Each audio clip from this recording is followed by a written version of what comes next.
लगभग 6 साल पहले 15 जून 2015 मध्य रात्रि के लगभग 12 बजे पुरी के जगन्नाथ मंदिर में एक अद्भुत घटना घटित हुई। इस घटना ने सभी इतिहासकारों को यह देखने के लिए उत्सुक कर दिया कि भारत के छोटे से शहर में ये क्या हो रहा है।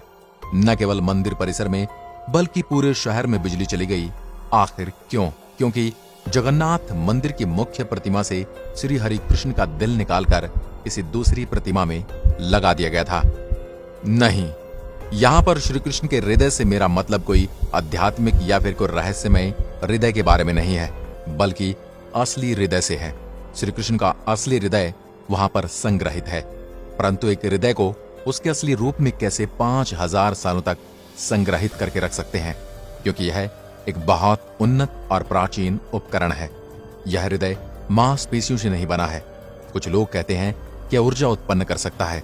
यह धड़कने लगता है। न केवल सूर्य की प्रकाश से यह ऊर्जा ले सकता है, बल्कि किसी भी प्रकार की रोशनी से यह ऊर्जा ले सकता है। इसी कारण पूरे शहर में बिजली चली गई थी। जो मनुष्य इस हृदय को स्पर्श करते हैं, उन्हें हाथों में मोटे दस्ताने और आंखों पर पट्टियां पहननी पड़ती हैं, ताकि उनकी आंखें इसके संपर्क में न आए। निसंदेह ये सुनने में थोड़ा अजीब लग रहा होगा, पर यह सच है। हम उन्नत प्राचीन उपकरणों के सबूतों पर भी नजर रख रहे हैं। सबसे पहले श्री कृष्ण जी के देह त्याग पर नजर डालते हैं, जो कि अपने आप में एक रहस्य है। बहुत से लोग इस बारे में नहीं जानते होंगे, परंतु प्राचीन सूत्रों में उनकी मृत्यु का उल्लेख है।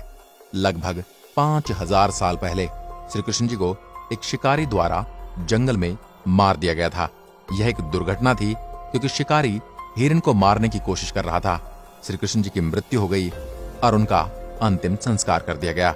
उनका शरीर धार्मिक तरीके से अंतिम संस्कार कर दिया गया। हालांकि उनका शरीर तो जल गया, परंतु उनका हृदय नहीं जल पाया। यह एक बिना नुकसान पहुंचे हुए मजबूत धातु के गांठ जैसा दिख रहा था। जब शिकारी ने उस हृदय को उठाया तो वह हिलने लगा। अब शिकारी उस हृदय का फिर से अंतिम संस्कार करने की कोशिश करता है, परंतु इस हृदय को जला पाना असंभव था और इसी हृदय से एक अजीब सी धड़कने की आवाज आना शुरू कर दी। तो फिर शिकारी को यह महसूस हुआ कि कोई खास उपकरण है। उसने उस हृदय को उठाया और इसे बेचने की कोशिश करने लगा, क्योंकि यह बहुत अजीब दिख रहा था। उस शिकारी ने पूरे भारत का भ्रमण किया, परंतु उसे कोई हाथ तक नहीं लगा रहा था। शिकारी ने हार मान ली और उसने हृदय को लकड़ी के पट्टे पर रखकर नदी में छोड़ दिया। ये हृदय पुरी के एक प्राचीन शहर में किसी को मिला।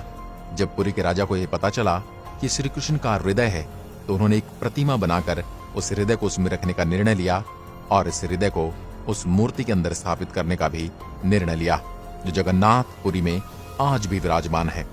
इस हृदय को ब्रह्म पदार्थ या हृदय पदार्थ कहा जाता है, जिसका अर्थ है दैवीय पदार्थ। सबसे अद्भुत बात इस मूर्ति की यह है कि हिंदू देवी देवताओं की मूर्तियां तो किसी धातु की होती हैं या फिर किसी पत्थर या चट्टान की बनाई हुई होती हैं, लेकिन ये लकड़ी की बनी है। इस अद्भुत मूर्ति का लकड़ी का होने के पीछे कारण यह है कि भगवान कृष्ण का जगन्नाथपुरी में हृदय बिजली के करंट की तरह काम करता है। धातुएं बिजली की सुचालक होती हैं तो करंट लग सकता है, और लकड़ी कुचालक होने के कारण करंट नहीं लगता। जगन्नाथ का अर्थ है पूरे ब्रह्मांड का स्वामी। इस मूर्ति का एक और अद्भुत तथ्य यह है कि यहाँ के पुजारी को हर 12 वर्ष बाद इस मूर्ति को हटाकर इसकी जगह पर नई लकड़ी की मूर्ति बनानी पड़ती है। इसके पीछे भी रोचक तथ्य यह है कि भगवान जगन्नाथ का हृदय इस लकड़ी को अपने तेज से धीरे धीरे खंडित कर देता है। आज से 50 साल पहले एक व्यक्ति ने देखा इस हृदय से कुछ और तरल चमकीला पदार्थ निकल रहा है। उसने ये भी देखा कि यह हृदय चक्र की तरह घूम रहा है। इस व्यक्ति ने कहा यह अष्ट धातु से बना है, जिसका अर्थ यह है कि एक मिश्र धातु से बना, जिसमें 8 धातुएं हैं। इस अद्भुत चक्र के बारे में बहुत सारी धारणाएं बताई जाती हैं। भगवान कृष्ण के पास एक चक्रीय शक्ति है जो सदैव चलती रहती है और ऊर्जा उत्पन्न करती है। विज्ञान भी घर्षण की शक्ति को मान चुका है। विज्ञान भी इसी सिद्धांत पर एक न्यूक्लियर मशीन बना रहा है, जो दिखने में हीरे की तरह होगी। इसके अंदर भी चैम्बर होंगे और वह भी चक्रीय घर्षण पर कार्य करेगी।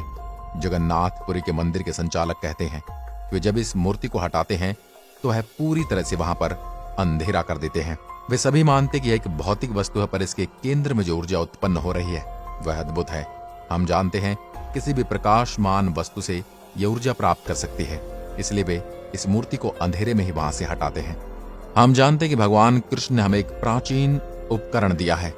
आज विज्ञान इस तंत्र को प्रयोग करते हुए विभिन्न प्रकार की मशीनों का प्रयोग करते जा रहे हैं, क्योंकि भगवान कृष्ण भी अपनी उंगली पर सुदर्शन चक्र रखते थे जो कि सदा गतिमान रहता था।